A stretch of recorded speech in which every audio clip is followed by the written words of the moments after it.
Hello, the new normality, social distancing. What a thing, huh? You have to stay 2 meters apart. We have to eat on our own separate tables. We have to talk with our neighbors through the window. But to me, a scientist working in alternative splicing, the new normality looks pretty much like my old-time normality because nobody wants to be with me anyway. You know, in alternative splicing, we are so lonely that 2 meters apart is actually coming closer to us. We are so lonely that in our WhatsApp group we have our own acronyms like OMG for Oh My Gene or WOW for Words Open Worlds. Yeah, we are so lonely. We are so lonely because we complicate the life of everybody. Why? Well, if you think in your DNA as a book with instructions to make a person, some pages in that book are called genes, and genes have sentences that we call transcripts. To continue with analogies, some chapters are closed and some chapters are open through epigenetic regulation. But what I do, alternative splicing, decides which sentences are read for every gene. And alternative splicing is complicated and it's messy. It is like people from Oxford. You know they are over there, you know they are important, but you will never invite them to your birthday party. That's just it. And the whole basis of alternative splicing is an exquisite machinery of cut and paste. You see, these transcripts are really a lot of tiny words that we call exons and long stretches of gibberish that we call introns. This machinery recognizes the part of gibberish, takes them out, and pastes together the words to make a meaningful sentence that we call a protein. And there are so many different sentences for just one gene. There are long sentences that have all of the functionalities of the gene, and there are incredibly short sentences that look like absolute nonsense.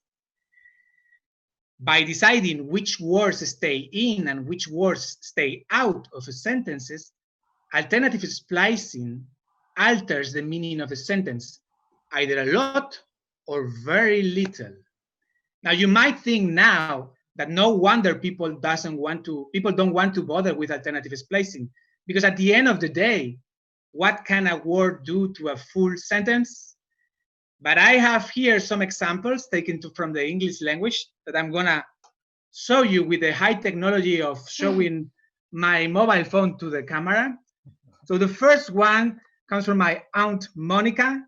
My Aunt Monica had this funny doctor that liked to play with words in prescriptions. And one time he changed food for wood, like this. Yeah, food for wood. And my Aunt Monica died 2 days later after eating 10 stacks of bark mulch before her evening pills. Yeah, funny doctors, right? Then I have a friend, my friend Dragana. She likes to go out to walk her dog Evie until she found this incredible billboard that changed exercising dogs for exercising dogs. Marathons never returned, but now she works with Father Carras exorcising demons in Essex area. If you have a demon, I will give you her email. And lastly, a classic from billboard roads, from billboards in roads.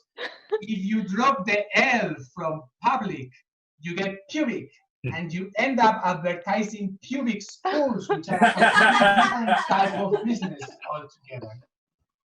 Yeah, that's it for the technology solutions. And not only meaningful words, alternative splicing can also use what we call poisonous words or poisonous exons. And those, when they are put in a sentence, they kill the sentence, like the forbidden language from Mordor that I shall not utter in this Zoom connection. I'm sorry. I had to do the Lord of the Rings moment. You know, it's like my moment to shine. I had to do it. And not only words, yes. You remember those stretches of gibberish that are called intros that I talk about? Well, if they are not removed from the sentence, they can also play a role. If they are not removed, they create some kind of full stops, like big pauses, and they kill the sentence. And just to remind you that in English, full stops, commas, and punctuation matter, I have here this very clear statement that says, it's not the same thing to help your Uncle Jack off his horse than to help your Uncle Jack off a horse. Okay? So take into account that pauses matter. So this complexity of pauses and words and so on add a lot of complexity to interpret a mutation in the DNA. And that's why my colleagues, statisticians and other kinds of people don't like me, because I'm in trouble. But we scientists from alternative splicing field, we are very persistent, and we are making them interested in it because, wow, words open wars. Thank you very much.